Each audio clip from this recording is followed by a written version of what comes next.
Please subscribe. Please subscribe ರೈಸ್. ನೋಡ್ಬೋದು ನೀವು ಒಂದು ದೇವಸ್ಥಾನ ಕಾಣಿಸ್ತಾ ಇದೆ.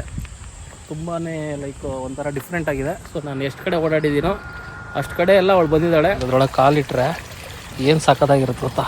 ಮುಂದ್ಗಡೆ ವ್ಯೂ ಮಾತ್ರ ಸಕ್ಕತ್ತಾಗಿದೆ.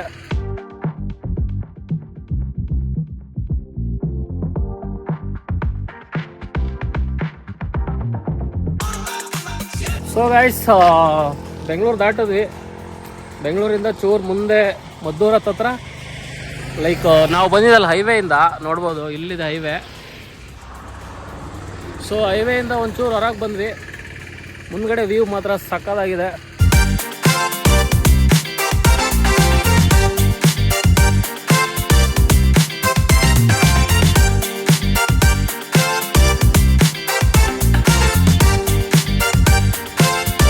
ಅದಕ್ಕೆ ಹೈವೇಯಿಂದ ಚೂರು ಹೊರಗೆ ಬಂದ್ಬಿಟ್ಟು ಇಲ್ಲಿ ಇವಾಗ ವ್ಯೂನ ಸವಿತಾ ಇದ್ದೀವಿ. ನಾವು ಎಲ್ಲಿಗೆ ಹೋಗ್ತಾ ಇದ್ದೀವಿ ಅಂತ ಈಗಲೇ ಹೇಳಲ್ಲ.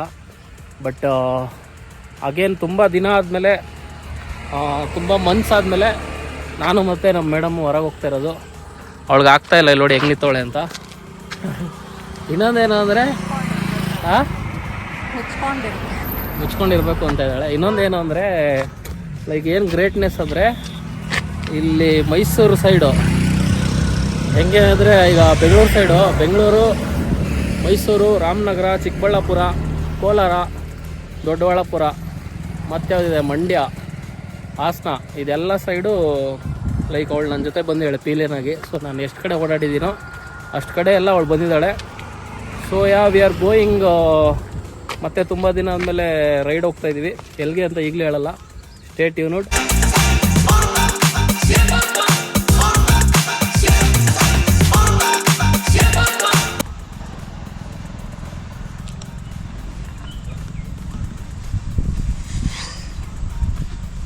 ಒಂದು ಟ್ರಾವೆಲ್ ಮಾಡ್ಬೋದು, ಇಲ್ಲ ಲಾಗ್ ಮಾಡ್ಬೋದು.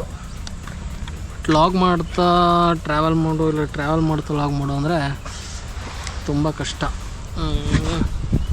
ಆ ಕಡೆ ಡೆಸ್ಟಿನೇಷನ್ಗೂ ಹೋಗಬೇಕು, ಈ ಕಡೆ ಲಾಗು ಮಾಡಬೇಕು. ತಲೆ ಓಡಲ್ಲ ಕರೆಕ್ಟಾಗಿ. ಇಂಥ ಟೈಮಲ್ಲಿ ನಮ್ಮ ಜೊತೆ ಚಿಕ್ಕ ಹುಡುಗರು ಬೇರೆ ಬಂದಿರ್ತವೆ. ಅವಕ್ಕೆ ಅಲ್ಲಿ ಇಲ್ಲಿ ನಿಲ್ಲಿಸ್ತಾ ಇರಬೇಕು, ಇಲ್ಲಾಂದ್ರೆ ಅಳ್ತಾ ಹೋಗೋ ಕೈ ಅಂತ ನಮ್ಮ ಅಮ್ಮಂಗೆ ಹೇಳ್ತೀನಿ ಅಂತ. ಅದಕ್ಕೆ ಕಷ್ಟ, ಜೀವನ ಕಷ್ಟ. Guys, another pit stop. NH ಇಂದ ಹೊರಗೆ ಬಂದು ಈ ಥರ ಮರದ ಕೆಳಗೆ ಚೆನ್ನಾಗಿದೆ ಒಂಥರ ಇಲ್ಲಿ ಲೊಕೇಶನ್ನು. ಇನ್ನೊಂದೇನು ಅಂದರೆ ಈ ಲೊಕೇಶನಿಗೆ ಬಂದು ಸುಮ್ಮನೆ ಬಂದಿದ್ದು ಒಳಗಡೆ. ಬಟ್ ಇಲ್ಲಿ ಹಿಂದ್ಗಡೆ ನೋಡ್ಬೋದು ನೀವು ಒಂದು ದೇವಸ್ಥಾನ ಕಾಣಿಸ್ತಾ ಇದೆ. ತುಂಬಾ ಲೈಕ್ ಒಂಥರ ಡಿಫ್ರೆಂಟ್ ಆಗಿದೆ. ನೋಡೋಣ ಹೋಗಿ ದೇವಸ್ಥಾನ ಹೆಂಗಿದೆ ಅಂಥೇಳಿ. ಆ್ಯಂಡ್ ಮುಖ ಎಲ್ಲ ಊಷ್ಟಾಗಿದೆ. ಏನು ಅಂದರೆ ಬಿಸಿಲು, ಎಷ್ಟು ಬೇಕಾದ್ರೆ ಓಡಿಸ್ಬೋದು ಗಾಡಿನ, ಬಟ್ ಬಿಸಿಲು ತಡೆಯೋಕ್ಕಾಗಲ್ಲ. ಮೇಡಮ್, ಬಿಸಿಲಿಗೆ ನೀವು ಡಿಹೈಡ್ರೇಷನ್ ಆಯಿತಾ ನಿಮಗೆ? No comments. ಗೈಸ್, ಗಂಟೆ ಹೊಡಿತಿದ್ದಾರೆ. ದೇವಸ್ಥಾನ ಒಬ್ಬರೋಣ. ಗೈಸ್, ಮೋಸ್ಟ್ಲಿ ಇದು ಅಮ್ಮನವ್ರ ದೇವಸ್ಥಾನ ಅನಿಸುತ್ತೆ, ಕಾಳಿಕಾಮ್ಮನವ್ರದ್ದು. ಬಟ್ ಏನಿಲ್ಲ ಸ್ಪೆಷಾಲಿಟಿ ಅಂದರೆ ಇಲ್ಲಿ ನ್ಯಾಚುರಲ್ ನೀರು ಹರ್ಕೊಂಬರ್ತಾ ಇದೆ. ನಾವು ಆಗಿರೋ ಈಗ ಈ ಇದಕ್ಕೆ ಇಲ್ಲದ್ರೊಳಗೆ ಕಾಲಿಟ್ರೆ ಏನು ಸಕ್ಕತ್ತಾಗಿರುತ್ತೆ ಗೊತ್ತಾ. ಜಾರ್ಬೋದು ಅನಿಸುತ್ತೆ, ನೋಡ್ಕೊಂಡು ಕಾಲಿಡೋಣ. ಆಹಾ ಗೈಸ್, ಈ ಬಿಸಿಲಿಗೆ ಇದರೊಳಗೆ ಕಾಲಿಟ್ರೆ ನ್ಯಾಚುರಲ್. ದೇವಸ್ಥಾನದೊಳಗೆ ಹೋಗೋಣ ಈಗ. ಹಿಂಗಿದೆ ನೋಡಿ ಪ್ಲೇಸ್. ಆ್ಯಕ್ಚುಲಿ ಈ ಮಳೆಗಾಲದಲ್ಲಿ ಬಂದರೆ ಇನ್ನೂ ಚೆನ್ನಾಗಿರುತ್ತೆ ಅನಿಸುತ್ತೆ. ನ್ಯಾಚುರಲ್ ನೀರಲ್ಲಿ ಕಾಲು ತೊಳ್ಕೊಂಡು ಇವಾಗ ದೇವಸ್ಥಾನ ಎಂಟ್ರಿ. ದೇವಸ್ಥಾನ ನೋಡ್ಕೊಂಡ್ರೆ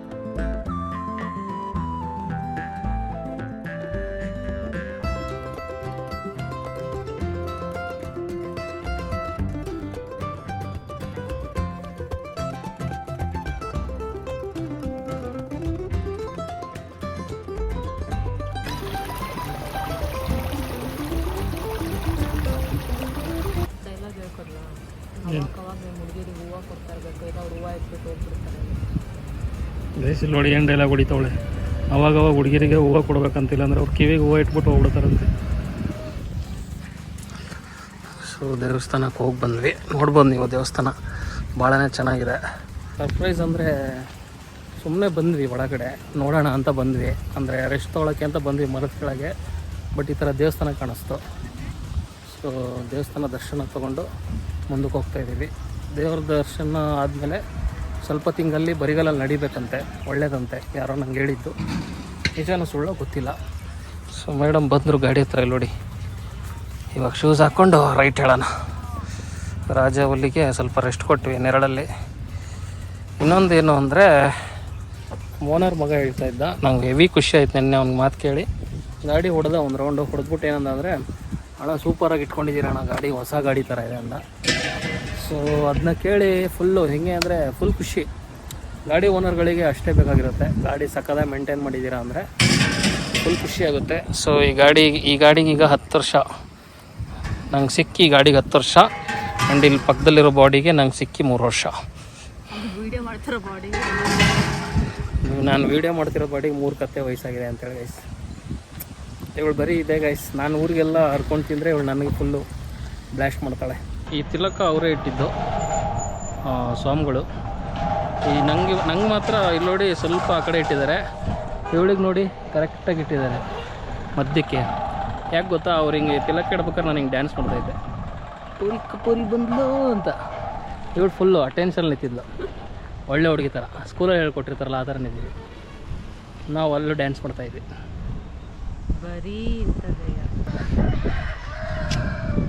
ಹೋಗ್ತೀವಿರೋ ಗೈಸ್, ಅದು ಹೋಗುವಂತಿದೆ, ಹೊರಡೋಣ.